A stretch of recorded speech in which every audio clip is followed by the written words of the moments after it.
एक बार की बात है कि सेठ जी के यहाँ एक लड़का काम कर रहा था। सेठ जी ने उसे काम से निकाल दिया। इससे वह लड़का बेरोजगार हो गया था, इसीलिए उदास मन से धीरे धीरे अपने घर की ओर चला जा रहा था।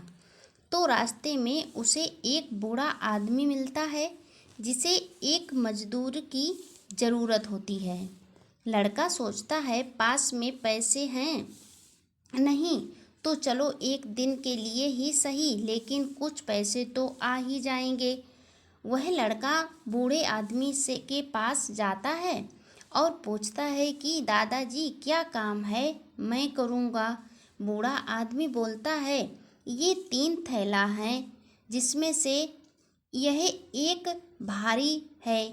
थैला मेरे साथ मेरे घर पहुंचाना है, बदले में मैं तुम्हें 3 सोने के सिक्के दूंगा। वह लड़का खुशी से थैला उठा लेता है और उस बूढ़े आदमी के साथ चल देता है। बूढ़ा आदमी थोड़ी दूर चलने के बाद बार बार पीछे मुड़कर देखता है। लड़के को रहा नहीं गया। उसने पूछा, दादाजी इसमें क्या है जो आप पीछे मुड़ मुड़ कर देख रहे हो?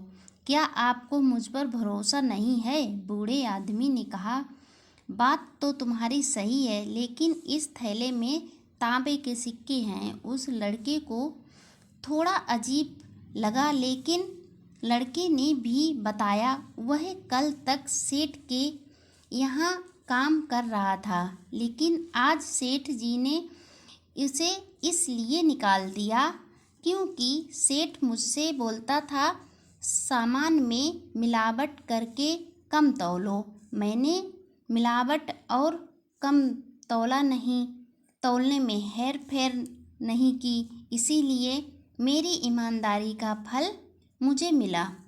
तभी कुछ और दूर चलते चलते रास्ते में एक नदी पड़ती है। वह बूढ़ा आदमी 2 भारी भारी थैले लेकर नदी पार नहीं कर सकता था। तभी उसने कहा, बेटा एक थैला और ले लो, तुम चिंता मत करो, मैं तुम्हें 3 सोने के सिक्के और दे दूंगा। लड़के के लिए यह कोई बहुत भारी समझ नहीं आया, इसीलिए वह दूसरा थैला भी ले लिया। यह थैला पहले वाले से कम वजन का था। उस लड़के ने पूछा, दादा इसमें क्या है? बूढ़े आदमी ने उत्तर दिया, इसमें चांदी के सिक्के हैं। अब दोनों चले जा रहे थे। वह बूढ़े आदमी को भी कुछ हल्का महसूस हो रहा था।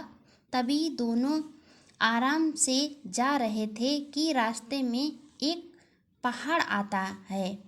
पहाड़ के पीछे बूढ़े आदमी का घर था, लेकिन थोड़ा पहाड़ चलने के बाद वह बूढ़ा आदमी बोलता है, बेटा मुझसे अब नहीं चला जा रहा है, क्या तुम यह थैला भी पकड़ सकते हो?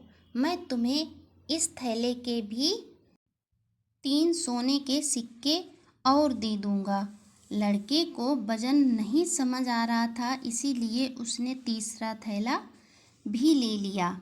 अब दोनों लोग पहाड़ चढ़ते चले जा रहे थे। लड़के ने पीछे मुड़कर देखा तो बुजुर्ग आदमी कुछ दूरी पर थे। अब लड़के के मन में लालच आया। उसने सोचा, एक में तांबे के सिक्के हैं, एक में चांदी के सिक्के हैं, तो इस तीसरे में जरूर सोने के सिक्के होंगे। यह सोचकर लड़के के मन में लालच जाग गया। उस लड़के ने अपनी चाल तेज कर लिया। बूढ़ा आदमी चिल्लाता रहा, लेकिन उस लड़के ने एक ना सुनी। वह अब भागने लगा और भागते भागते सीधे अपने घर आकर रुका। वह लड़का बहुत खुश था। वह मन में सोच रहा था, अब तो कुछ दिनों तक गरीबी मिट जाएगी, बाद में कुछ काम ढूंढ ही लेंगे। यह सोचकर लड़के ने पहला थैला खोला। लड़का परेशान हो गया। दरअसल उसमें छोटे छोटे ईंट पत्थर थे। अब तो उसके मन में जल्दी से ही दूसरा वाला थैला खोलने की लालसा बढ़ी और उसने जल्दी जल्दी दूसरा थैला भी खोला। उसमें भी कम वजन के ईंट पत्थर भरे थे। तुरंत उसने तीसरा थैला भी खोला। उसमें और कुछ कम वजन के पत्थर थे और साथ ही साथ एक चिट्ठी रखी थी। वह लड़का जल्दी ही उस चिट्ठी को खोलता है और पढ़ता है। चिट्ठी में लिखा था, मैं इस राज्य का राजा हूँ। मेरी कोई संतान नहीं है, इसीलिए एक ईमानदार इंसान ढूंढ रहा हूँ जो मेरा उत्तराधिकारी बन सके। अब यह लड़का बहुत परेशान हो गया और फूट फूट कर रोने लगा। वह लड़का रो रहा था। तभी उसके गांव में उसके द्वार पर एक आवाज़ आती है कि बेटा कुछ खाने को दो। तभी वह वहाँ से उठता है और बाहर जाके जब देखता है तो एक भिक्षा मांगने वाले साधु महात्मा उसके द्वार पर खड़े होते हैं। लेकिन वह लड़का बहुत परेशान था और अपनी करनी पर रो रहा था, पछता रहा था। मन में सोचने लगा था कि एक तो ईमानदारी की वजह से सेठ ने निकाल दिया और दूसरा जब ईमानदारी दिखानी थी तब यह गलती कर बैठा। इतना चिंतित बेटे को देखकर वह भिक्षु उससे चिंता का कारण पूछते हैं। वह लड़का अपने साथ घटित सारी कहानी उस साधु महात्मा भिक्षु को सुनाते हैं।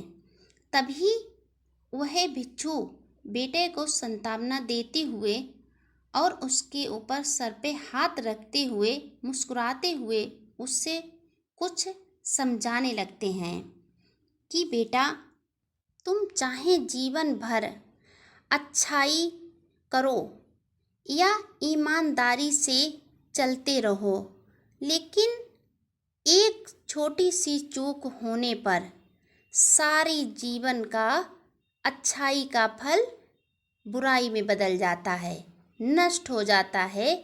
हमें अपनी अच्छाई का फल नहीं मिल पाता है थोड़ी सी गलती की वजह से।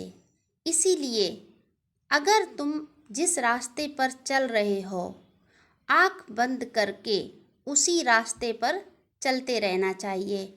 थोड़े कष्ट जरूर आते हैं उसमें, लेकिन हमें अपनी करनी का फल जरूर मिलता है।